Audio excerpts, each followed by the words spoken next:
Hello, my name is Casey, and I'm the Churchwarden of St. Mary's, Primrose Hill. So now we are going back to the years as we were talking about. Reese was very, very young. When my son is 30 years now, and Reese was very, very young then. So I came to the church and I was helping out. This was my first time in the church. And I came in there helping them out to really sort things out and everything. Then I saw a kid's bicycle there, and I happened to have mentioned it to the vicar at the time, which was over in John of it, and I said, "Oh, please, this bicycle will be very." He goes, "Oh, it's yours to have. You've been doing too much for us, yours to have." So I quite remember. So it was given to me as if I've just come to join the family, and the way it was done was so beautiful. It wasn't a gift, but it was something like as if it was a member of a family giving something to a member of a family, and I felt it then. And that was it. I was hooked, and I became a member of the church. We are Ghanaians of West Africa. As everybody knows,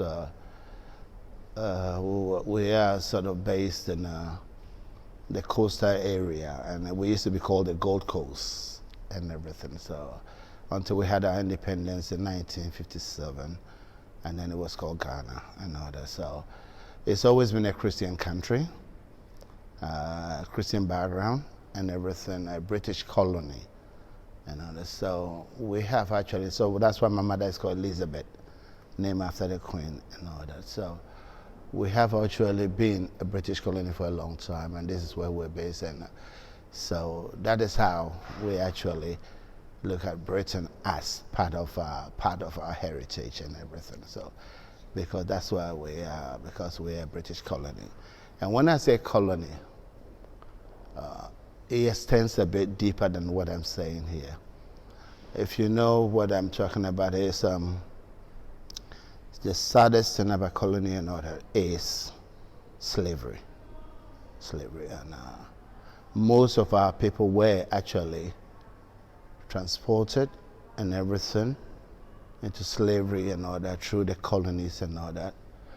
And this has actually drained the economy and everything of this part of the countries and all that.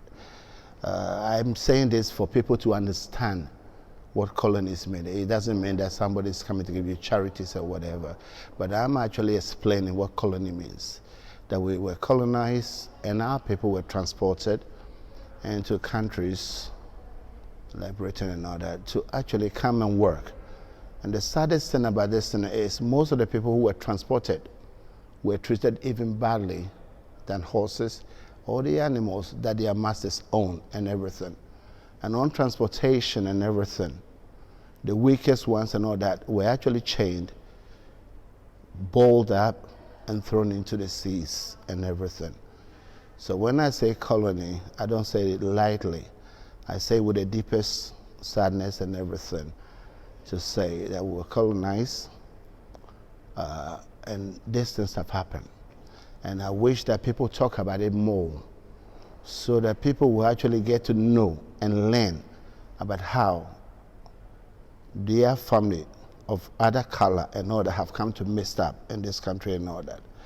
That it wasn't just people just wanted to travel and just be here, but it was through colonization and everything that we all have come to mess up with everything. So when I talk about colonization, I don't talk about it lightly. I talk it with the deepest sadness and everything.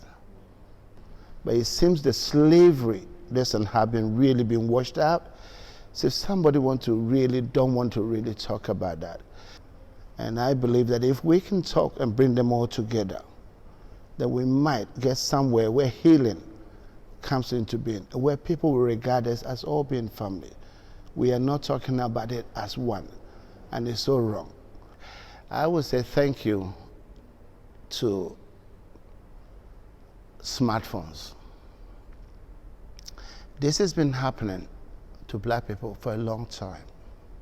This has been going on, and whenever they speak, the policeman and who is in authority, his word is taken than who is actually accusing and all that. So thank you for smartphones.